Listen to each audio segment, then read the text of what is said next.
Humble salutations, je suis TX9000. Je vous propose maintenant de suivre l'intégralité de la conférence de Michael Shanks, alias Daniel Jackson, lors de la 8e édition du TGS Springbreak en 2015. Il s'agit de la conférence du 5 avril, je n'ai pas pu filmer celle de la veille, parce qu'elle se télescopait avec d'autres conférences. Comme à chaque fois, il y aura quelques coupures dans la vidéo, c'est dû à des contraintes de matériel, je m'en excuse par avance. Comme à chaque fois, je vous souhaite un très bon visionnage et je vous retrouve juste après la conférence. Bonjour Toulouse. Même si je hier, hein, bon, ça va, on va faire mieux que ça. Bonjour Toulouse. Bien qu'on répète une deuxième fois. Donc vous êtes ici donc, de retour pour la conférence questions-réponses avec donc Michael Shanks. Je vous explique le concept, vous posez des questions, je traduis en anglais, il me répond en anglais, je vous traduis en français. Donc essayons de faire simple sur les questions car je ne suis pas un professionnel du métier, je fais de mon mieux, mais voilà, tous les termes techniques, essayons de faire simple pour que ça passe plus rapide et plus efficace pour tout le monde. Sur ce, je vais vous demander de me faire un tonnerre d'applaudissements comme seul Toulouse sait faire, donc dans la lignée de la deuxième fournée que vous venez de faire, pour le seul et unique Dr. Daniel Jackson, Monsieur Michael Shanks.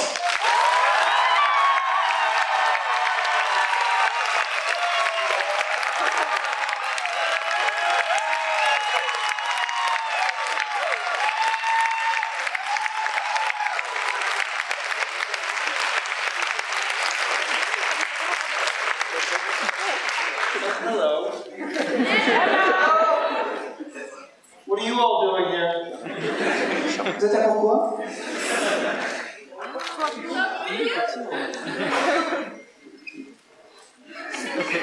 Juste petite sieste.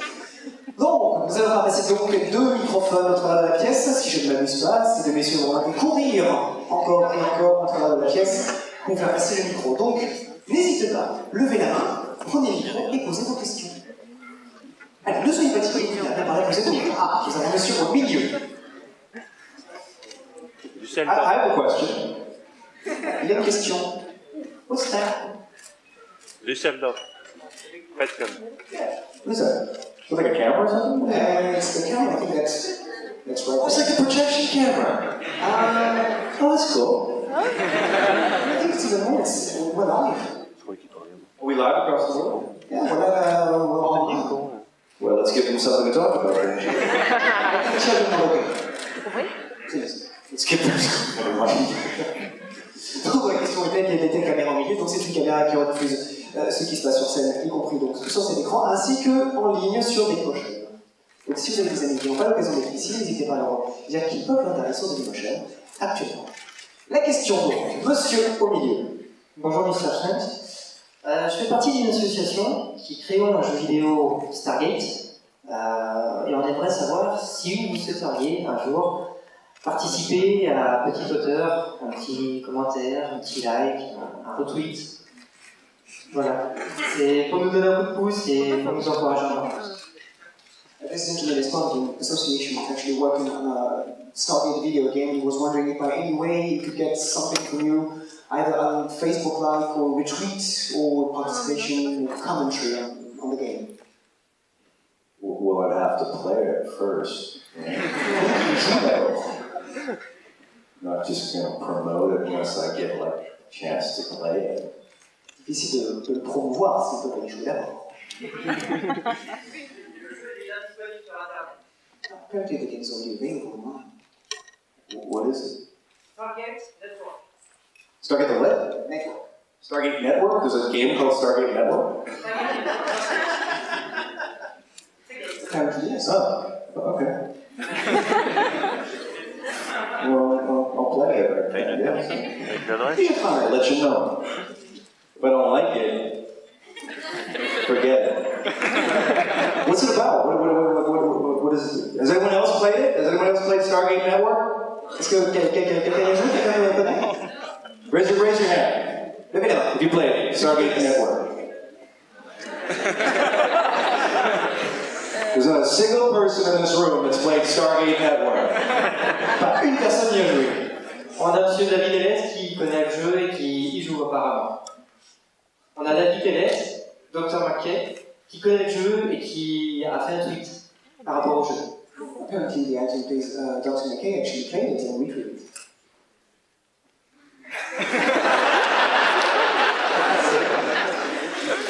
That's not an endorsement. C'est pas ce qu'on pourrait appeler un soutien. Is this a licensed game, or is this kind of like something you did on a QT? Like, is this through MGM merchandising, or is this something that you yourself have made illegally that you know, Vous avez un direct à licence ou est-ce que c'est un peu... Pour l'instant, on a un postiche, on a des contacts aux USA qui apparemment sont en train de voir avec la MGM. Actually, well, for now, it's not an amateur thing, but they actually contacts with the MGM was looking at it. Oh, okay. Ensuite, où se trouve l'autre microphone? On va suivre les mains qui se lèvent. On a une à gauche. Non. Bonjour. Bonjour. Ça fait quoi d'avoir une femme sur chaque planète?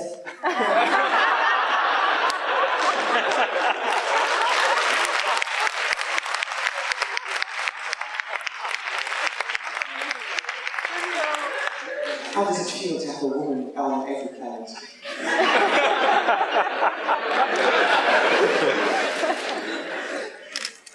Sometimes it feels good. Parfois ça fait du bien. Ensuite, si on veut changer de côté, type des mains qui se lèvent du côté droit. Enfin, mon côté droit. Soyez pas timide. Non, vraiment? Aucune question, rien. Ah! Au milieu. Mais il n'espère pas qu'on vous jette le micro. Bonjour. Hello. Que pensez-vous de la série Stargate Universe et êtes-vous déçu qu'elle fût déprogrammée? What is your take on Stargate Universe and were you disappointed that it was ended? I enjoyed the program. I think that unfortunately it was very soon after a brand of television that we'd established along with Atlantis was still fresh in our audience's mind, and so I think people that had the expectations that the universe was going to be like the other two series were probably disappointed with its sort of earnest tone and its dramatic, storylines and character-driven. But if you watch it, probably now as opposed to right after SG1 and Atlantis was over, I think you'd probably find it a lot more enjoyable on its own. I think the fact that it was a Stargate show probably put people off, but I think it was very well done. It was, they put a lot of energy and effort into it. The CGI was lovely and the acting was really wonderful, and Robert Carlyle's phenomenal, but it might have been too soon after the other shows to sell what it was selling, which was more like a sort of drama in space as opposed to a, action-adventure. A priori, il a beaucoup aimé la série. L'inconvénient de ce qu'il estime, c'est qu'en fait, Stargate Universe est arrivé beaucoup trop tôt après la fin de Stargate et déjà Stargate Atlantis. Parce qu'en fait, Stargate Universe a pris un ton vraiment très différent, beaucoup plus sombre, beaucoup plus dramatique. Ce qui fait qu'en sortant de Stargate de SG1 et d'Atlantis, le ton jurait trop par rapport au reste de la série. Ce qui fait que les fans des deux premières licences ont pu être déroutés et techniquement, il faudrait presque plus la regarder aujourd'hui, une fois qu'on a l'esprit un peu détaché, l'esprit beaucoup plus léger et beaucoup plus light des deux premières séries, de manière à pouvoir avoir un regard plus neuf sur l'univers. Mais en soi, c'était une très très bonne série, le casting était très bon, la 3D était très bien fait, le Robert Carlyle était juste magique. Mais en soi, voilà, ce qui a peut-être péché, ça a été le fait de jurer autant par rapport aux deux précédentes licences. Ensuite, monsieur à droite. Bonjour. Hey! Je voudrais savoir, apparemment, il y a des films qui vont ressortir sur Stargate. Est-ce que l'équipe gère à faire une apparition dans ces nouveaux films? Actually, there are movies, Stargate movies in the works. Do you have any member of the SG1 crew who's going to take part in it?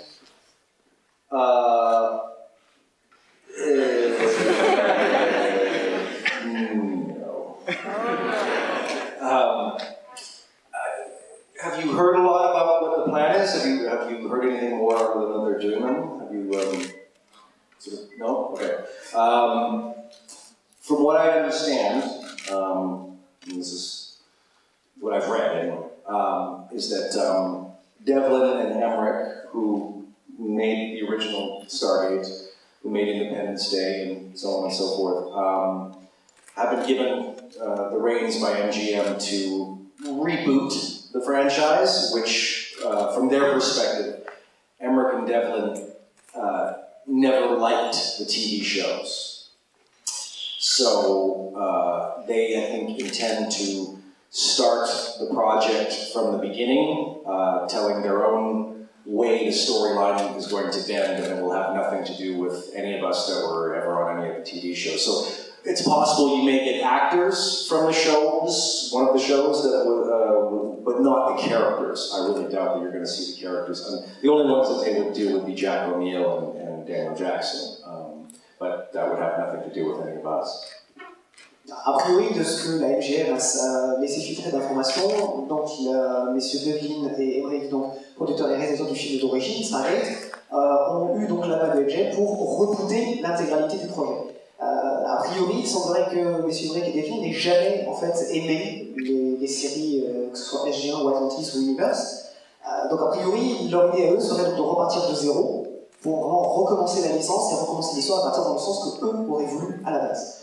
Donc, a priori, on ne sait jamais, il est possible que des acteurs des deux séries soient présents au casting, mais à l'exception des personnages de Jack O'Neill et de Dr. Jackson, a priori, non. Il y a très peu de chances qu'aucun autre personnage n'apparaisse. Désolé. Ensuite, disons, un monsieur de droite nous en rentre après, juste derrière. Voilà, un t-shirt rouge, prenons. Hello. Hello. I tried a question in English today.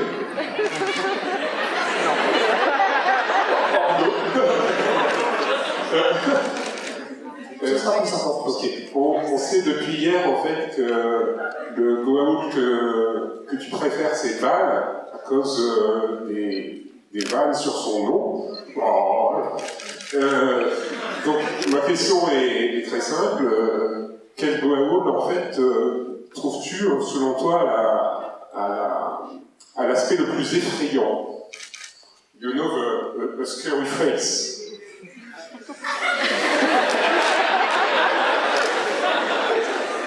Well, basically, they well noted the fact that you love Ball for his name and all the jokes. I love balls. If you say so. The question here is if you were to pick one goal that is the scariest, which one would it be? Scariest. Wow.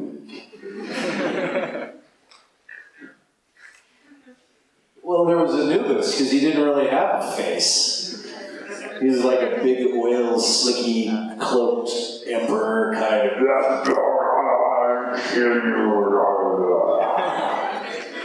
I'd say Anubis, yeah.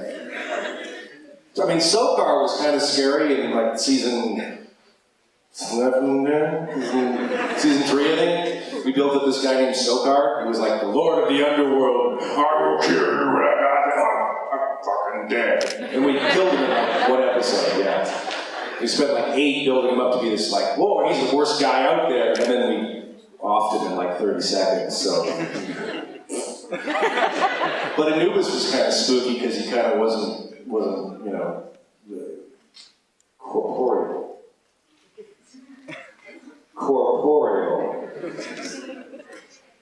Thank you. Thank you. Translate the shit out of that.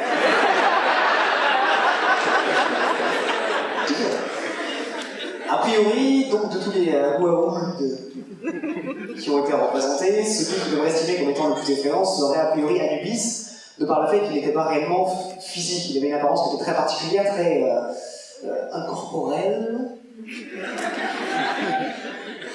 Gotcha.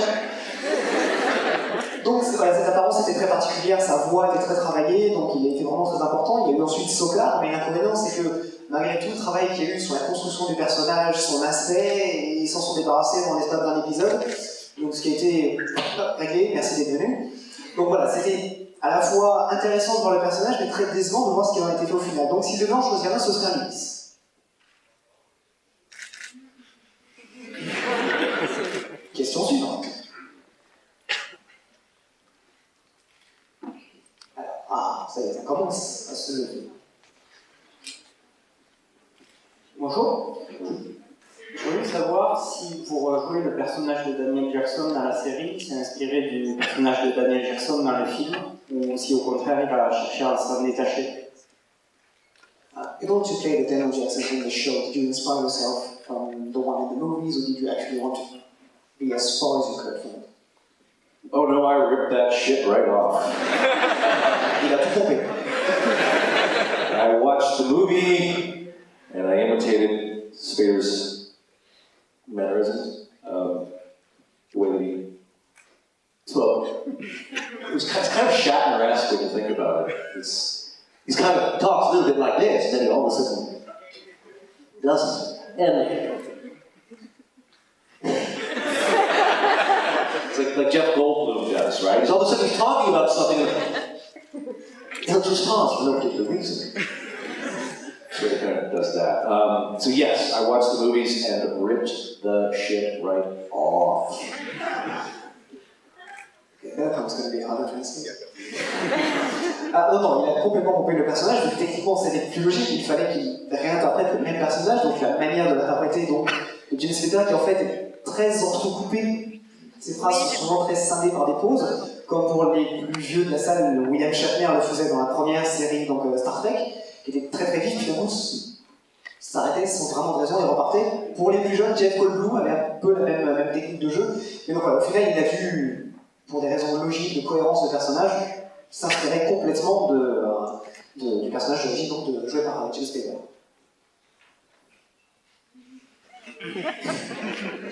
Ensuite, alors nous avons une main ensuite, monsieur là-haut. Bonjour. Hier, vous avez dit que vous aviez vraiment apprécié tourner avec Claudia Black. Juste savoir si elle embrassait bien.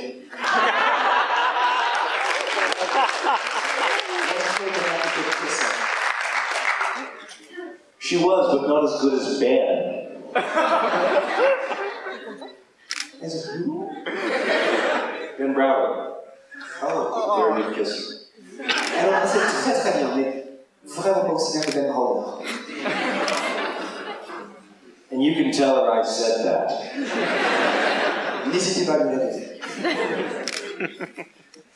Ensuite, nous avons le monsieur là-haut. Bonjour.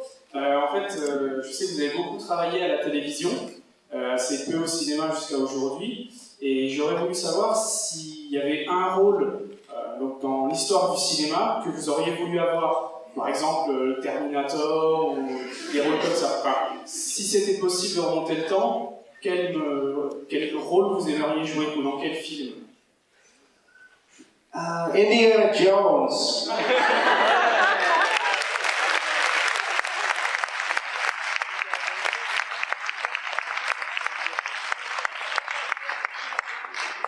Indiana Jones. Ensuite, alors, nous avons monsieur juste ici, nous aurons ensuite le monsieur avec les cœurs sur la poitrine. Déjà remarqué. Bonjour, j'aurais aimé savoir comment est-ce que vous avez réagi quand vous avez lu pour la première fois le script de l'épisode 200. Et si vous aviez des anecdotes à propos de ce tournage, bon, ahurissant. Well, we actually have the script of episode 200, which was a full parody episode. And do you have any funny anecdotes on the set for this one? No, out of all the scripts that we ever did, that's probably as close as we came to actually doing the lines we were given. Because what people don't really know about episode 200 is a lot of that humor is from inside the show. When you get, an executive saying, "What we need is a sexy alien," that actually happens. We had executives from MGM wanting to have a sexy alien or wanting to make, cast the entire show younger, and all these kind of jokes are actually things that went on within our show, and different, takes, like the Wizard of Oz, where we were constantly using Wizard of Oz references, and of course when we brought in the cast from Farscape, we were in danger of parodying that, and then when we started the show, there was a whole swath of Star Trek stuff that we were both trying to do and not do. So a lot of the humor of that show came from within the show itself, from the making of the show. And so I think that was as close as we came to actually doing the lines. It was a lot of fun for us. I'm not sure if the audience enjoyed it, but we had a great time actually almost breaking the fourth wall. So. Alors, ce qu'il faut savoir, c'est qu'en fait, le script de l'épisode 200 est sans doute le script qui a été le plus respecté sur le plateau. Pour la bonne et simple raison que pratiquement toutes les anecdotes qui ont été mises dans ce script, en fait, sont tout simplement des situations qui se sont réellement passées pendant le tournage des 199 épisodes précédents. Le producteur exécutif qui arrive en disant « Il nous faut une alien sexy », c'est effectivement arrivé. Quelqu'un de la FGM était effectivement venu en disant qu'il fallait ou une alien sexy, ou qu'il fallait que le casting de la série soit plus jeune. Donc voilà. Le script de l'épisode 200 a été le plus respecté parce que toutes les situations étaient réelles, avaient réellement été arrivées. Toutes les blagues qui sont faites par rapport aux références à Farscape ou à Star Trek, qu'ils essayent ou pas de s'en approcher, toutes ces situations étaient réelles. Donc contrairement aux autres scripts qui ont dû être adaptés, ont pu être adaptés plus ou moins volontairement pendant le tournage, l'épisode 200 a été pratiquement intégralement suivi du script d'origine. Ensuite, nous avons le monsieur juste ici. Qui a déjà dit parfait. Bonjour. Hey. J'aurais pu le faire en anglais, mais bon. Je voulais savoir si l'avis de M. Shanks à propos des web-séries en général, puisque le TGS cette année tourne beaucoup autour des web-séries. Juste pour avoir son avis. What's your take on web series? What web series? In general. What's going to take on web series in general? I think that they're a great way for people who don't have a way for others to see their work to show off their skills. I think that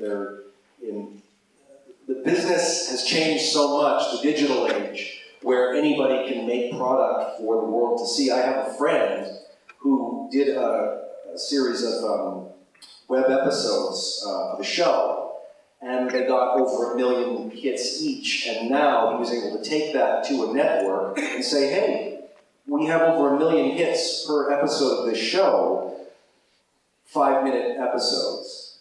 What about turning this into a full-fledged series? And he just got his show turned into a full-fledged series for the network I work on in Canada. It's called Letterkenny Problems. And you can watch it online. And from those 5-minute little vignettes that they did, he's the producer and writer of his own, starring in his own series. So I think it's a great vehicle for people to get their work shown, which somebody might look at the idea of and go, whatever, it's a great way to show it off. So I think it's changing the business. The internet is changing the business. La révolution numérique en fait permet tellement de choses à tellement de gens de faire des choses incroyables avec très peu au final que les web-séries permettent au final aux gens qui n'ont pas les moyens de montrer leur travail aux personnes, aux grands networks, etc. Au final de quand même montrer leur travail à plus de monde au final. Il a un ami qui a travaillé justement sur une web-série de 12 petits épisodes de 5 minutes et en fait chacun des épisodes au final avait plus d'1 million de vues. Et en fait ce travail lui a permis d'arriver avec déjà cet état de fait devant un network, devant une chaîne en disant voilà nous avons déjà 12 épisodes de terminés avec 1 million de vues chacun. Que diriez-vous d'en faire une véritable série? Et au final la chaîne, voyant le travail déjà fait, déjà accompli et le résultat qui était déjà derrière, lui a permis donc de commencer à développer une véritable série avec un vrai budget derrière. Donc ça permet vraiment aux gens qui n'ont pas les moyens de parler autant, enfin parler aux grands médias, de quand même avancer, de quand même montrer leur travail. Ensuite, alors nous avons deux mains à droite. Hello. Donc j'ai une question très particulière. C'est un épisode où l'équipe d'AG1 se retrouve sur un vaisseau écrasé sur la planète. Et Daniel Jackson se voit... en fait, il a plein de personnalités de personnes dans sa tête. Je ne sais pas si c'est une assertion que je pense qu'il commence à revoir. Je pense que c'était un épisode très très dur pour lui. J'aurais bien voulu savoir un peu son avis par rapport à ça. Voilà. His question is about the episode when the crew of Stargate SG1 ends up stranded in a lost ship. And Daniel Jackson ended up seeing multiple personalities within his head, and he thinks on his take it must have been something very difficult for him to play. He was wondering what was your take on it. Yeah, the episode was called Lifeboat, I think, and it was only, I think it was only really hard because of the nature of television shooting that I got the script about 3 days before we started filming it. So to find out, oh, by the way, you're playing your character and 4 other characterizations that will be interchangeable, and one will be the villain, and one will be the guy in between, and one will be the victim, and you're playing all those guys, and we're not really doing much CGI, it's just you in a room changing personalities. Yeah, I shit myself. Because you don't have that much preparation time. In the meantime, you're filming a TV show, so you go, hey, what a great, if I got this as a film script and I had a month and a half or 2 months to prepare for it, I'd be all over this, but I got 3 days, oh crap. So I think the time crunch to, pull the characters out and figure out what you're going to do was probably the most difficult part of it, but once I figured out what those were, then it was just a lot of fun.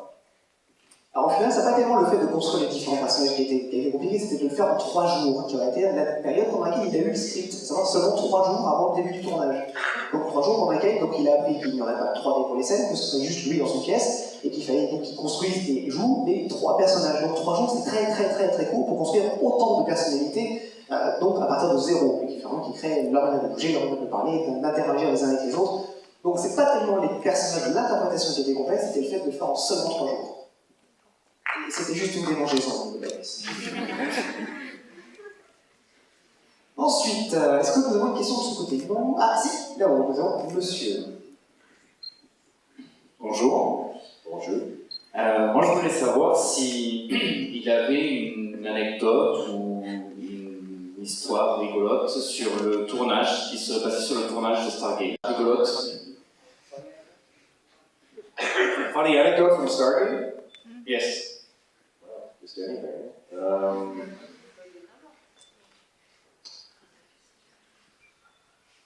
There was the time when Christopher Judge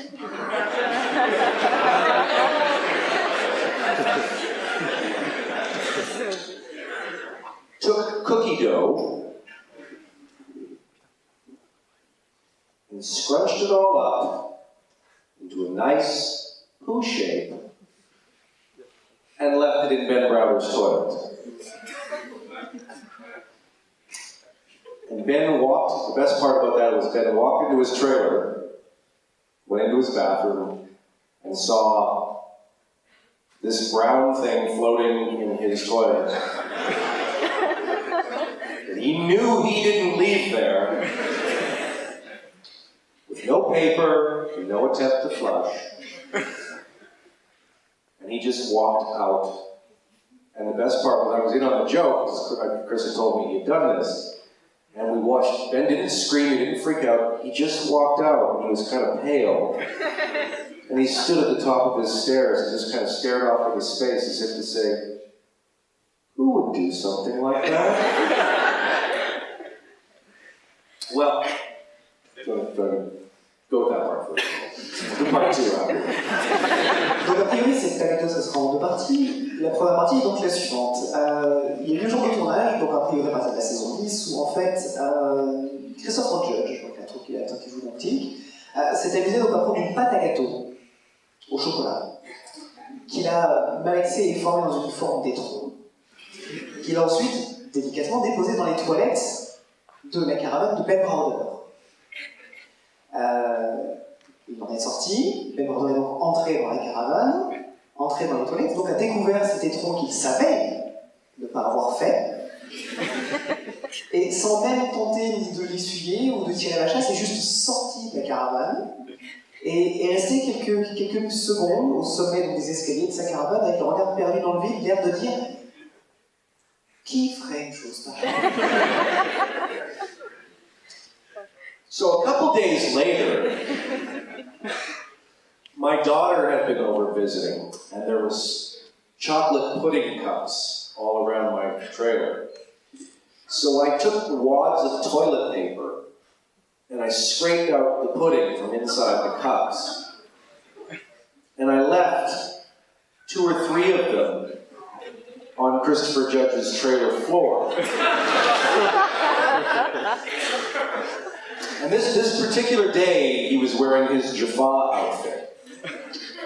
And I sat in my room waiting for the blood-curdling scream and the pounding on my door, or whatever it was going to be, in anticipation because I knew he was rapping soon.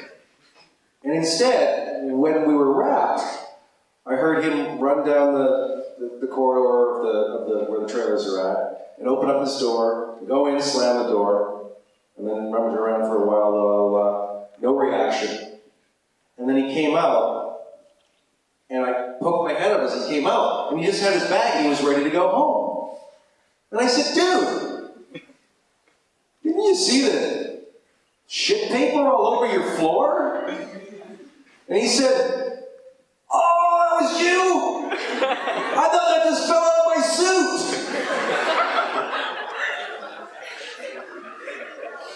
Donc quelques jours plus tard, la fille de M. Shanks était sur le plateau, donc elle mangeait des muffins, et donc on avait laissé un petit peu partout dans des papiers, un bébé de muffins un peu partout dans sa caravane. Donc il a pris les papiers toilettes, qu'il a récupéré des restes de muffins au chocolat, qu'il a ensuite éparpillé dans la caravane de M. Judge, là, comme ça, par terre. Donc il est reparti dans sa caravane, en attendant avec anticipation donc le retour de M. Judge à sa caravane qui finissait une scène. Mais le temps passa. M. Judge finit sa scène, retourna dans sa caravane, ferma la porte. Donc il y a un petit peu de bruit, de changer. Donc M. Judge attendit un petit peu, mais rien ne vint. Pas de bruit, ni quoi que ce soit, ni de hurlement, et juste quelques minutes plus tard, un toquement à la porte. M. Judge s'ouvra la porte, et Christopher Judge était devant avec son sac sur l'épaule, prêt à partir. Et donc M. Judge lui dit « Mais mec, t'as pas vu les traces de merde sur ton papier? Ah, c'était toi! J'ai cru que c'était tombé de mon costume! » And all I can say about that is, who has wads of paper covered in poo so frequently fall out of their outfits? Et encore aujourd'hui, il se pose la question de qui se balade avec dans son costume du papier toilette imbibé de ses... Comme ça. How's that? On va? Ensuite, alors, un petit peu de ce côté, la demoiselle. Bonjour, moi je voudrais savoir qu'est-ce que vous avez préféré à jouer dans Stargate, Daniel Jackson, est-ce que vous avez préféré jouer plutôt le professeur de langue, le super archéologue, ou plutôt les scènes d'action What part of Daniel Jackson was most fun to play? The intelligent linguist, the archaeologist, or the action? Daniel had a girl on every planet.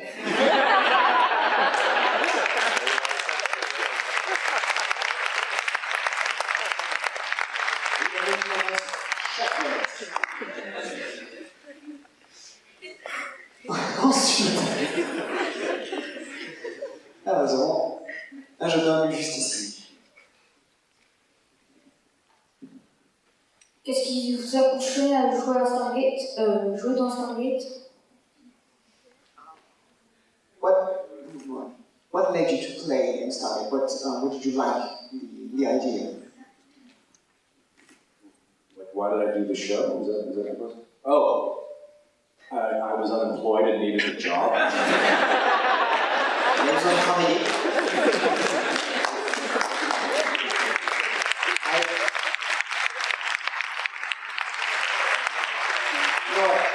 I'd love to paint out a more romantic story for you, like, you know, I was looking through all these scripts that they gave me, and this one really resonated. It really got to me here. I always wanted to learn about Egyptology, and I thought it would be a challenge to me personally and professionally.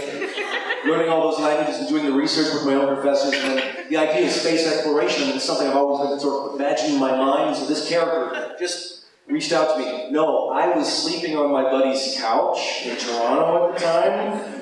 I just finished 2 years making minimum wage at a theater festival, and I needed a job. Il adorait pouvoir raconter une histoire absolument romantique, comme quoi le fait de travailler sur l'archéologie, dans le côté linguiste, se renseigner sur l'égyptologie, sur les anciennes langages et civilisations. Il a toujours parlé que le personnage avait quelque chose de très particulier pour lui, qui résonnait vraiment au fond de lui, que le voyage interspatial était grandiose, une aventure, qu'il a toujours rêvé. Mais la vérité est que ça faisait 2 ans qu'il travaillait pour un SMIC dans un festival de théâtre, et qu'à ce moment-là, il était allongé en train de faire une sieste sur le canapé avec son pote. Il avait besoin d'un boulot. Ensuite, on va partir de ce côté. Cette fois, c'est pas une blague. Et c'est pour savoir s'il pouvait avoir n'importe quel objet de Stargate, lequel il préférait avoir. Ou un objet, ou un pouvoir, n'importe. Ah, donc pas accessoire. En vrai, je parle.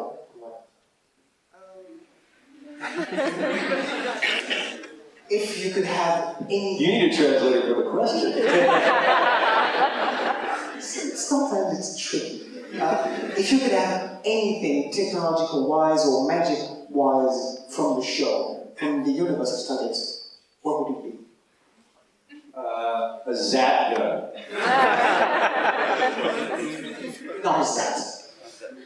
Once to stun, twice to kill, 3 to make disappear. Une fois pour assommer, 2 fois pour tuer, 3 fois pour faire disparaître. Here's the question. If you get stunned once, and then you get stunned again like an hour later, does that mean you die? And if they shoot you after you're dead an hour later, do you then disappear? How does it know you're dead? La question est...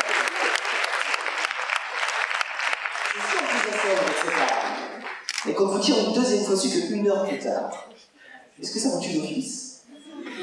Et si on vous dit retire dessus une 3e fois que encore 1 heure plus tard, est-ce que vous disparaissez de base?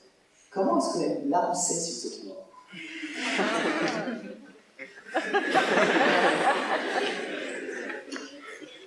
Ensuite, alors nous avons une question du chat, nous allons devant juste après. Bonjour. J'aurais voulu savoir si Shanks n'a pas le sentiment, n'a pas peur que sa vie d'acteur soit enfermée justement dans le personnage de Daniel Jackson. Et deuxième partie de la question, comment est-ce qu'il voit la suite de sa carrière? Est-ce qu'il a des propositions, des envies? Aren't you afraid of being stuck with the image of Daniel Jackson for the rest of your career? And do you have other plans or projects coming up?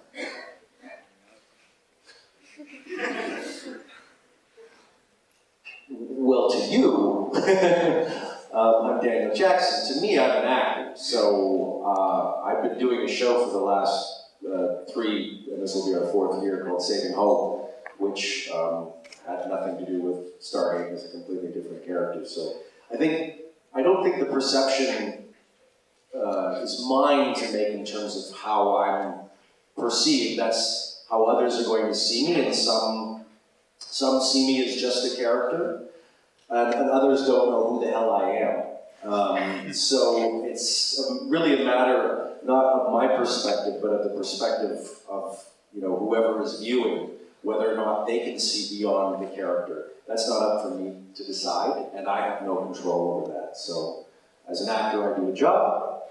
If it's a good job. Hopefully it resonates with the audience. If they only see me in that role, then that's their problem. Alors, a priori non, parce qu'en fait, depuis près de 4 ans maintenant, et donc il travaille sur un nouveau projet, une nouvelle série qui s'appelle Selling Hope, qui vient, si je ne me trompe pas, tout juste d'arriver sur Série Club, donc n'hésitez pas à aller jeter un œil.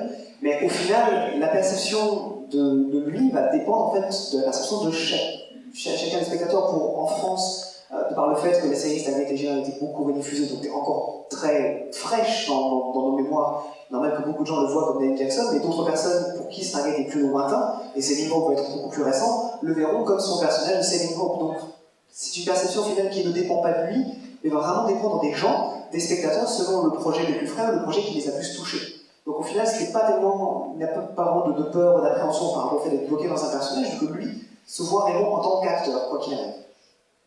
I went back to my university a few years ago, and one of the first questions one of the young students asked me was the same thing. Aren't you worried about being typecast?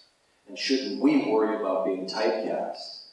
And I said to them, why don't you worry about being cast first? Because I think as a lot of actors who have appeared in genre material will tell you that, when they say, well, you sure, was that the right choice for you to make? I mean, maybe the audience only sees you as that. And then the answer oftentimes is, well, at least the audience sees me as something. At least I'm remembered for something. So it's not our job to judge beforehand how a show will be remembered or how an audience will take our personas and will they only associate us with that. It's only our job to do it to the best of our ability and let the chips fall where they may. So it's never something that an actor should worry about. Il y a quelques années, en fait, il est retourné dans l'université dans laquelle il avait étudié, et effectivement, l'une des premières questions était la même que la vôtre, qui était peur d'être bloqué dans un personnage, d'être bloqué dans un rôle, et sa réponse a été relativement simple. Souciez-vous déjà d'avoir un rôle dans lequel être bloqué. Car au final, c'est une question qui revient beaucoup aux acteurs et actrices de personnages de séries de genre, donc c'est peur d'être bloqué dans un personnage, d'un type de personnage, et au final, leur réponse à eux est souvent la même, à savoir, mais peu importe, au moins, les gens se rappellent d'eux pour un personnage. Ils ont fait un personnage qui a eu suffisamment d'impact pour rester dans la mémoire des gens. Et c'est encore le meilleur compliment qu'ils puissent avoir par rapport au fait d'avoir fait leur travail correctement. Le travail d'un acteur est d'apporter une émotion, de faire transmettre une émotion au spectateur. Et si elle était suffisamment forte pour que cette image reste, malgré les années, c'est que ça a marché. Donc au final, si ça doit rester dans la mémoire des gens, tant mieux. Tant mieux. Après, ça reste au final un personnage et eux restent des acteurs.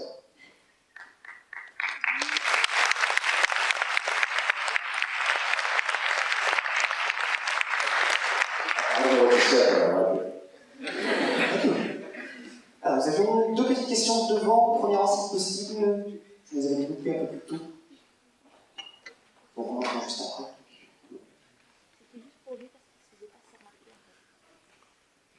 Alors, c'est une question qui rejoint un peu celle de la personne un peu plus tôt. C'était rapport à quelle année il avait préféré jouer quand il était le scientifique, quand il était manipulé par Hathor, quand il est revenu, ou après quand il a été le Daniel entre Merlin et le prêcheur. Voilà. Quel rôle il a préféré jouer parmi tous les Daniels qu'il a pu jouer? Regarding the same question from before, which Daniel you most enjoy playing, this question is more specific about how the different Jacksons that were. Before he ascended, after he ascended, when he was controlled by Merlin, when he was controlled by Thor.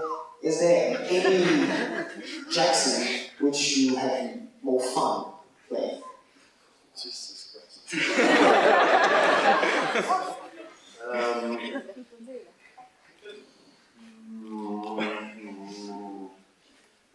I like Prior Jackson.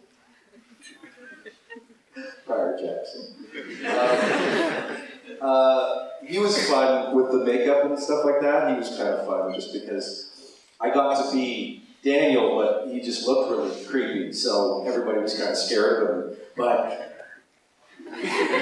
he was a lot of fun because everybody thought he had this ulterior agenda, but he was still Daniel trying to get his point across. So that was kind of fun, but boy, I need a an hour to dissect all the different Jacksons out there.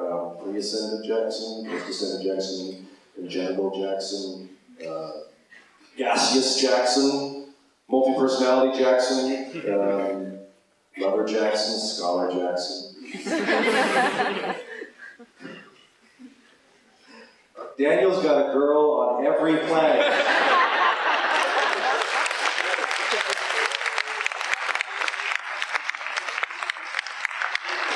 Au final, en plus de 10 ans, il y a eu tellement de versions du personnage entre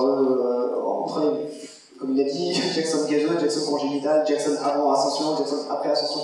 Il y en a eu tellement qui ont eu tous d'un impact très particulier. Ce serait a priori, je n'ai peut-être pas le bon terme, ce serait le Jackson prieur ou prêcheur, voilà, qui était le plus drôle parce que en fait, ce qui est intéressant, c'est qu'il avait cet extérieur très moche, très sombre, mais ça restait quand même à l'intérieur, ça restait quand même Jack, donc il avait quand même ce côté très loufoque, mais avec cet extérieur particulier qui jouerait complètement avec le personnage de base. Mais au final, il faudrait presque une heure complète pour disséquer tous les différents types de Daniel Jackson qui ont pu apparaître et pourquoi cette partie l'intéressait, qu'est-ce qui a pu l'intéresser aussi dans tous ces différents types de personnages. Ensuite, le monsieur Juste. Bonjour. Hello. Qu'est-ce que ça fait de se faire éclater par Claudia Black sur le comité et est-ce que ça limite la capacité de Daniel Jackson d'avoir une femme sur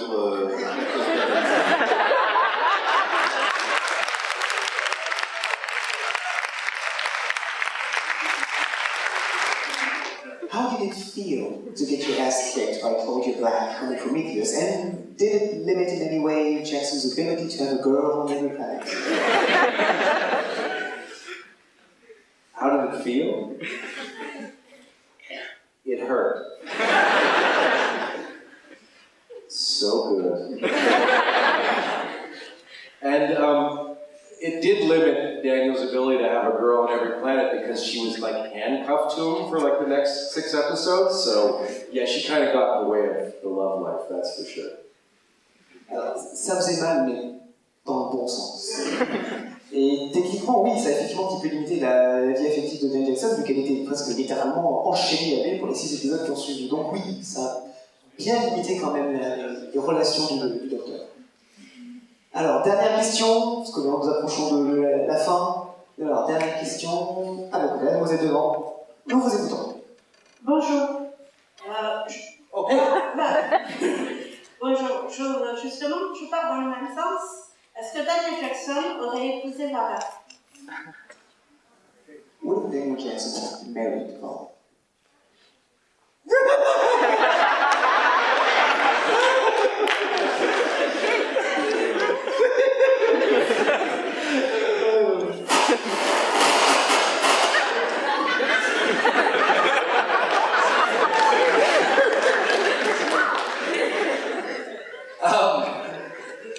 No. En toute simplicité. It would last like 10 minutes. Ça aurait duré 10 minutes, grand maximum. Ok, écoutez, voilà, merci beaucoup d'être venu pour cette conférence. Donc un grand merci, on vous écoute, un grand merci à Monsieur Shanks d'être venu.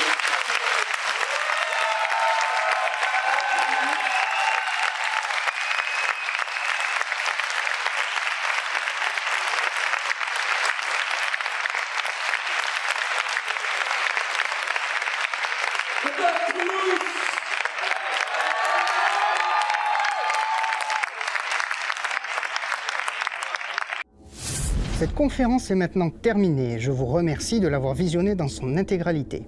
Si cette vidéo vous a plu, n'hésitez pas à laisser un petit j'aime, ça fait toujours plaisir et ça l'aide à être mieux référencé. Vous pouvez également la partager sur Facebook, mais également sur Twitter. Je vous propose également de vous abonner à la chaîne si vous souhaitez en voir plus et si vous souhaitez suivre mes aventures. Vous pouvez également retrouver une ancienne conférence ici et une autre vidéo de la chaîne ici même. Quant à moi, je vous dis à très bientôt pour de nouvelles aventures. Humble salutations, c'était Teal'c 9000.